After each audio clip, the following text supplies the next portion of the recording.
বলি যে story telling এবং ভিডিও কন্টেন্ট মেকিং এবং সিনেমা মেকিং এইটার সাথে অনেক ধরনের প্রফেশন কিন্তু যুক্ত হয়ে গেছে। কাজেই এই এক্সপিরিয়েন্সটা যে আমরা আসলে কী কী ধরনের চ্যালেঞ্জের মধ্যে দিয়ে যাই, কী কী ধরনের এক্সপিরিয়েন্সের মধ্যে দিয়ে যাই, আজকে এই ক্যারিয়ার ফেস্টে আসার এই একটা মাত্র উদ্দেশ্য যে এই এক্সপিরিয়েন্সটা আসলে শেয়ার করা এবং এখানকার যারা তরুণ যারা এখানে আসলে জয়েন করেছে তারাও কি ভাবছে এটা সম্পর্কে জানা। এখানে এসেছে নতুন একটা experience, নতুন একটা জায়গায়, নতুন একটা ধারণা, মানে একটা ফ্রেন্ড জগৎ থেকে এসে ভিন্ন প্রকার একটা কাজ করতেছেন আজকে। মানুষ আপনার আগে কথা বলছেন, অনেক জার্নি এখানে আজকে শেষ করেছে। সেই বিষয়টা কেমন লেগেছে? তবে আগে কথা বলছেন অনেক ব্যক্তি আসলে একটা প্রফেশনে অথবা একটা প্ল্যাটফর্ম যদি আমি চরকির কথা বলি, এই যে জার্নিটা এবং এখানে কিছু সাকসেস স্টোরি থাকবে অবশ্যই, আবার ব্যর্থতার গল্পও আছে।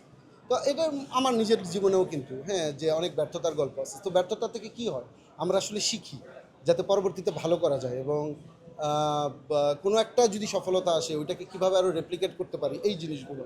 তো এখানে এসে আসলে নানান কেরিয়ার পাথের মানুষজন কিন্তু এখানে আজকে আসলো এবং এদের এক একজনের চিন্তা তার প্রফেশন অনুযায়ী অথবা তার চিন্তা অনুযায়ী ডিফারেন্ট। এই প্রত্যেকটা পাতই আমি মনে করি সত্য। সেটা যদি লিগ্যাল কোনো কিছু হয়, সেটা যদি ভালো কোনো কিছু হয়, বাংলাদেশের জন্য ভালো কিছু হয়, তার মানে প্রত্যেকটা পাতই কিন্তু তার মতো করে আসলে সফল হওয়ার একটা গল্প তৈরি হতে পারে। সো এটাই জাস্ট এক্সপিরিয়েন্স আদান প্রদান।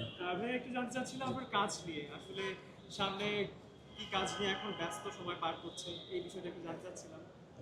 কাজ নিয়ে বেসিক্যালি তো চরকিতে তো রেগুলার কাজ আসে এবং সামনে মাসগুলোতে অনেকগুলো অরিজিনালস আসবে, সেটা ওয়েব ফিল্ম এবং ওয়েব সিরিজ এরকম রেগুলার আসতেই থাকবে।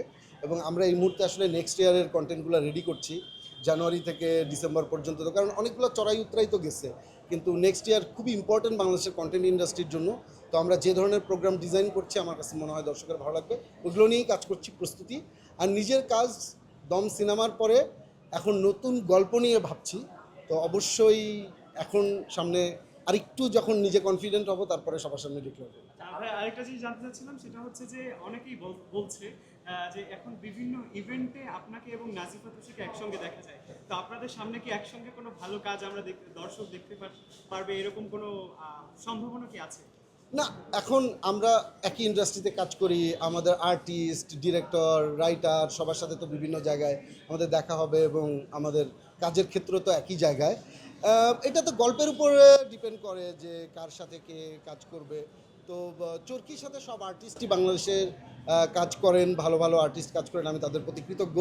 তো কারোর সাথে স্পেসিফিক কাজ হবে কিনা এটা আসলে সময় বলে দিবে এবং সময়ে এটা আসলে অ্যানাউন্সমেন্ট করা হবে। আরেকটা জিনিস রয়েছে যে সুন্দর আপনাকে নিয়ে থেকে শুরু করে আপনাকে থেকে শুরু করে একটা বন্ধু রয়ে গেছে যে এই যে নতুন একটা গল্প নিয়ে আসছে শাকিব ভাই গেছে এরকম একটা নিউজ রয়েছে সোশ্যাল মিডিয়াতে অনলাইন থেকে সব জায়গায় সেই বিষয়টা কতটা গুরুত্ব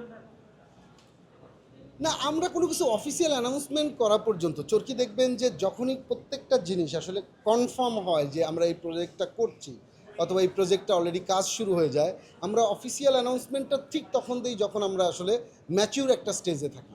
গুঞ্জন অনেক রকম হয়, কিন্তু আলটিমেটলি আমরা ম্যাচিউরিটি ছাড়া অথবা একটা ম্যাচিউর স্টেজ ছাড়া আমরা আসলে কোনো অফিসিয়াল অ্যানাউন্সমেন্ট তো দেই না, সামনে জানা যাবে।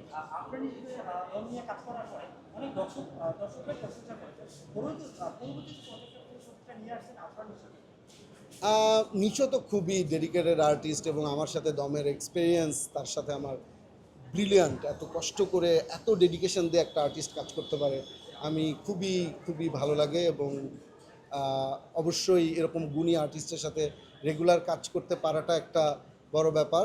এবং চরকির সাথে তো অবশ্যই সামনে অনেকগুলো কাজ হবে। আমার নিজেরও কখনো না কখনো চিন্তা আছে কোনো গল্পের সাথে যখন আমরা রাইট ফিট ইন হবে, আমরা দুজনই মনে করি আমাদের দুজনের সাথে কাজ করার একটা জার্নি আমরা আসলে কন্টিনিউ করতে চাই। ভাইয়া একটা জিনিস জানতে চাইবো যে একসময় অনেক জনপ্রিয় নাটক ধারাবাহিক উপহার দিয়েছেন বাংলাদেশের দর্শককে, সেই ধারাবাহিকতায় বাংলাদেশের নাটক ইন্ডাস্ট্রি পিছিয়ে গেলেও এখন ফ্যামিলি ড্রামা নিয়ে অনেক আগাচ্ছে, এমন কোনো কিছু চিন্তা করছেন কিনা? একটা সময় তো আসলে বাংলাদেশের মানুষ আপনার ধারাবাহিক দেখার জন্য মেতে থাকতেন, এমন কোনো প্ল্যান বা কোনো কিছু সামনে চিন্তা করছেন কিনা, বা দর্শককে উপহার দেবেন কিনা? না, এটা একটা ভালো কোশ্চেন করছেন আপনার। আমরা রাইট নাও এরকম একটা জিনিস নিয়ে কাজ করছি।